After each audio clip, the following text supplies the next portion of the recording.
दोस्तों पिछले 5 सालों में ऐसे बतेरे मौके आए जब देश की बेटियां, देश की महिलाएं, महिला बाल विकास मंत्री स्मृति ईरानी की तरफ देख रही थी कि शायद ये हमारे लिए इंसाफ की आवाज उठाएंगी। लेकिन आप तो जानते ही हैं कि बीजेपी शासित राज्यों से ऐसे जब भी मामले आते हैं तो स्मृति ईरानी के मुंह में दही जम जाता है। बोलने वाले मामलों पे तो स्मृति ईरानी कभी नहीं बोलती, लेकिन जिन मुद्दों पर या तो उनको विरोध करना चाहिए या फिर चुप ही रहना चाहिए, उन पर बढ़ चढ़कर बोलती हैं। दोस्तों प्रधानमंत्री मोदी ने कल दिया बिहार में 2 जगह मुजरे वाला भाषण।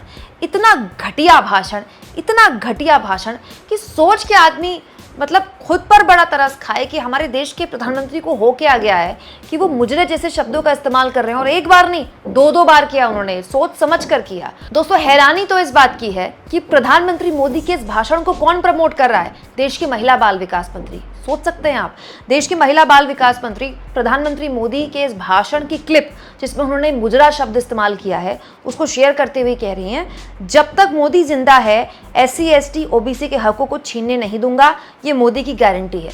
SC ST OBC आरक्षण के मुद्दे पर अगर मोदी जी बोल रहे हैं, लगातार कई दिनों से बोल रहे हैं, तो उसमें मुजरे जैसे शब्द का इस्तेमाल करना क्या जरूरी था? मतलब किस तरह की मानसिकता है मोदी जी की? और मोदी जी की तो है ही, देश की महिला बाल विकास मंत्री उस भाषण को शेयर कर रही है। दोस्तों सबसे ज्यादा शर्मनाक तो यह है, इस पूरे मामले में कांग्रेस पार्टी की प्रवक्ता सुप्रिया सुनेत सामने आई। उन्होंने कहा, एक मानसिकता और नैतिक दिवालियापन के शिकार प्रधानमंत्री ने मुजरे शब्द का इस्तेमाल किया, लेकिन एक औरत होकर, महिला बाल विकास मंत्री होकर स्मृति ईरानी उस बयान को ट्वीट करके प्रमोट कर रही हैं। मोदी से ज्यादा गलीच सोच तो आपकी है स्मृति ईरानी, शर्म आपको लेकिन आती नहीं। दोस्तों एक बार विपक्ष के सांसद के जुबान से राष्ट्रपति के लिए एक गलत शब्द निकल गया था, तो स्मृति ईरानी ने एक दिन के लिए संसद ठप कर दी थी, माफी मांगो सोनिया गांधी के नारों के साथ। उसके बाद आज तक मणिपुर से लेकर न जाने कितने मामले हो गए, लेकिन स्मृति ईरानी के मुंह से एक चू नहीं निकली, और निकलती है तो वो बाकी राज्यों को उसमें घसीट लेती हैं। लेकिन आज तो हद हो गई थी,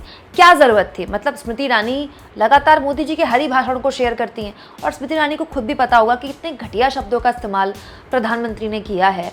और उस शब्द को प्रमोट करके, उस भाषा को प्रमोट करके, उस भाषण को प्रमोट करके स्मृति ईरानी कहना क्या चाहती है? तो स्मृति ईरानी ने जिस तरह से प्रधानमंत्री के मुजरे वाले भाषण को प्रमोट किया है, इस पर आप क्या सोचते हैं? कमेंट बॉक्स में जरूर लिखें, और जितना हो सके चैनल को शेयर करें, सब्सक्राइब करें, और थैंक्स और ज्वाइन के ऑप्शन से अगर आप चाहें तो कुछ आर्थिक मदद भी चैनल की कर सकते हैं।